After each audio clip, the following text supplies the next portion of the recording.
इयत्ता तिसरी बालभारती सुट्टींच्या दिवसात 15वी कविता आहे। या कवितेचे स्वाध्याय आपण पाहणार आहोत।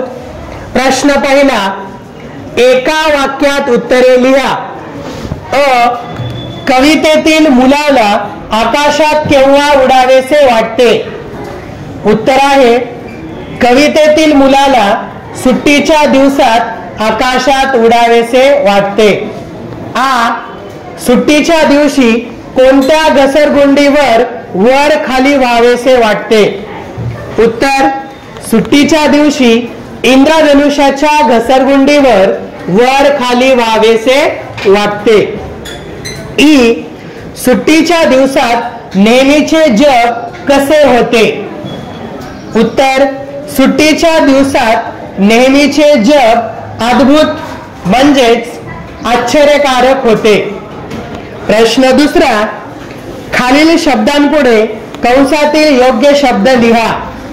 तर या ठिकाणी उदाहरणार्थ एक शब्द करून दाखवलेला आहे, घमघमणारा वास। तर येथे कंसात काही शब्द दिलेले आहेत, पंख, पाणी, पक्षी, वारा। या शब्दांचा उपयोग करून आपण खालील रिकाम्या जागा पूर्ण करायच्या आहेत। खळखळणारे टिंबटिंब, तर खळखळणारे पाणी।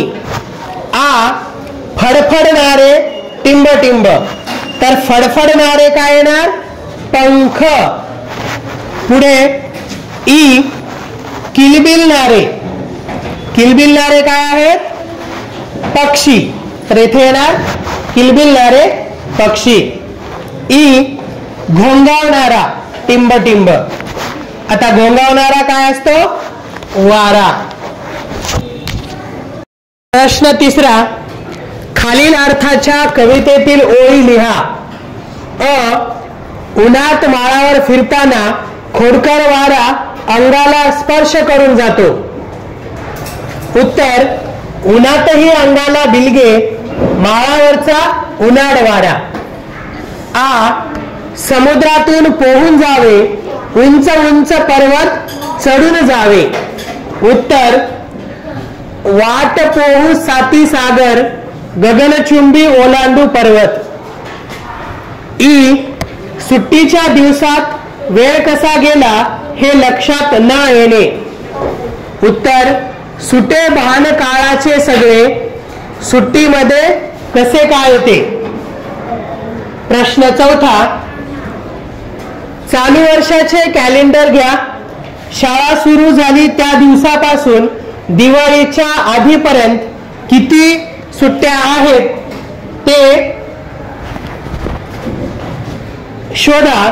प्रत्येक सुट्टीचे कारण पहा, खालील तक्ता वहीत आखून पूर्ण करा। तर या ठिकाणी तक्ता दिलेला आहे, हा तक्ता तुम्हाला वहीमध्ये आखायचा आहे। व्यवस्थित आखून घ्या। आखून घेतल्यानंतर हा तक्ता तुम्हाला पूर्ण करायचा आहे।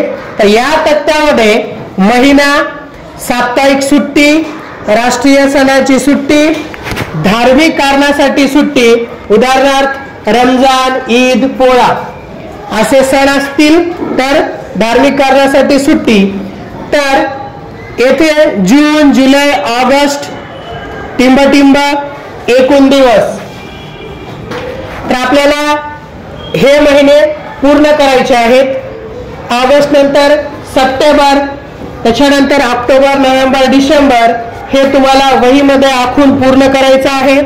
साप्ताहिक सुट्टी, साप्ताहिक म्हणजे 7 दिवसाला जी असते रविवारी। तर या ठिकाणी जून मध्ये रविवार, जुलै मध्ये रविवार, ऑगस्ट मध्ये रविवार, सप्टेंबर, ऑक्टोबर हे रविवारच येणार। त्याच्यानंतर राष्ट्रीय सणाची सुट्टी। आता या ठिकाणी जून मध्ये राष्ट्रीय सण नाही, जुलै मध्ये सुद्धा नाही। राष्ट्रीय सण म्हणजे प्रजासत्ताक दिन, 15 ऑगस्ट हे राष्ट्रीय सण आहेत। तर हे राष्ट्रीय सण तुम्हाला या ठिकाणी लिहायचे आहेत। ऑगस्ट मध्ये 15 ऑगस्ट हे राष्ट्रीय सण आहे। सप्टेंबर, ऑक्टोबर पुढे पहा आणि लिहा। त्यानंतर धार्मिक कारणासाठी सुट्टी, आपले जे काही सण आहेत रमजान, पोळा, ईद वगैरे, त्या दिवशी कोणत्या दिवशी सुट्टी असते ते लिहायचंय. तर आता आपण या ठिकाणी जून मध्ये पाहूया. जून मध्ये 5 जूनला वटपौर्णिमा आहे. त्याच्यानंतर 25 जुलै, जुलैमध्ये 25 जुलैला नागपंचमी, तर इथं नागपंचमी लिहिलं होतं आपण. त्यानंतर ऑगस्ट मध्ये एक सुट्टी आहे रक्षाबंधन.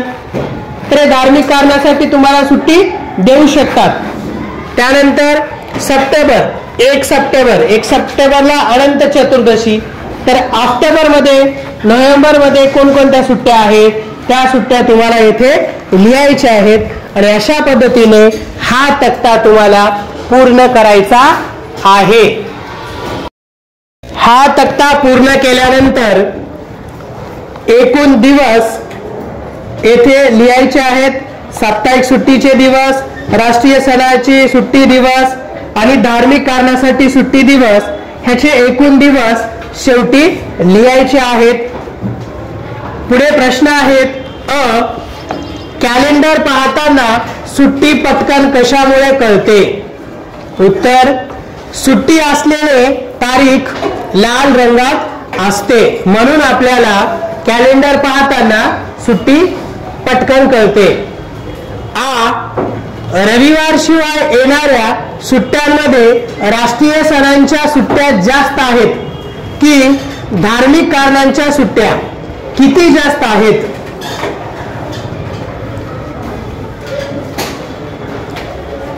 तर ह्याचं उत्तर तुम्हाला कॅलेंडर पाहून लिहायचं आहे. नंतर शाळा सुरू झाल्यापासून दिवाळीची सुट्टी लागेपर्यंतच्या एकूण सुट्ट्यांचा आकडा लिहा. या प्रश्नाचं उत्तर सुद्धा तुम्हाला कॅलेंडर पाहून लिहायचं आहे. शाळा सुरू झाल्यापासून ते दिवाळीचे सुट्ट्या लागेपर्यंतचा एकूण आकडा तिथे लिहायचा आहे. प्रश्न 5वा, उन्हाळ्याच्या सुट्टीत तुम्हाला ज्या गोष्टी कराव्याशा वाटतात पण मोठी माणसे करू देत नाहीत अशा गोष्टींची यादी करा. आता या प्रश्नाचं उत्तर देखील तुम्हाला स्वतः लिहायचं आहे. तुम्हाला ज्या गोष्टी कराव्याशा वाटतात पण मोठी माणसे तुम्हाला करू देत नाहीत, नको म्हणतात, तर ती यादी कोणती आहे त्या गोष्टींची यादी तयार करा.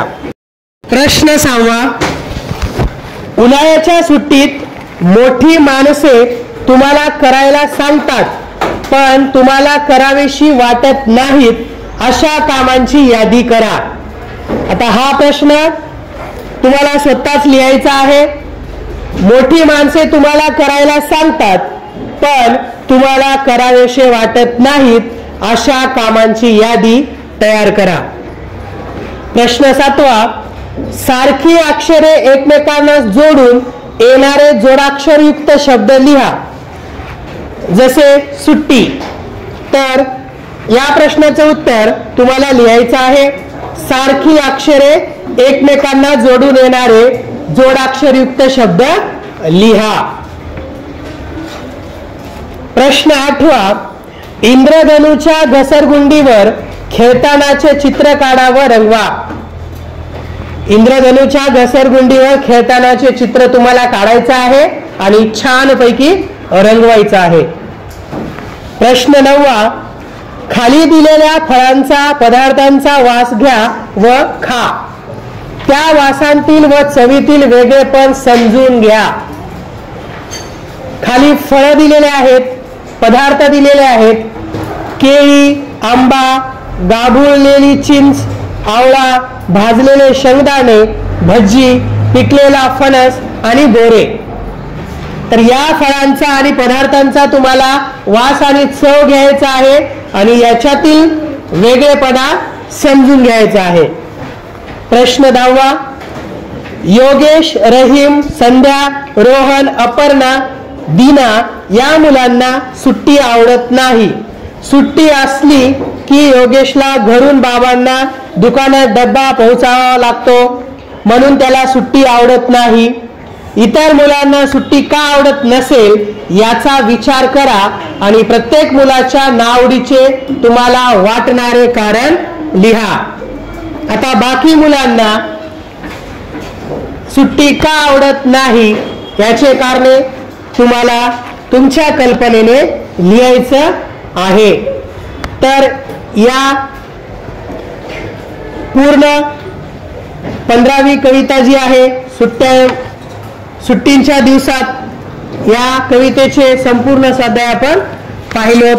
ह्याचे उत्तर सुंदर अक्षरामध्ये लिहा आणि वाचन करा.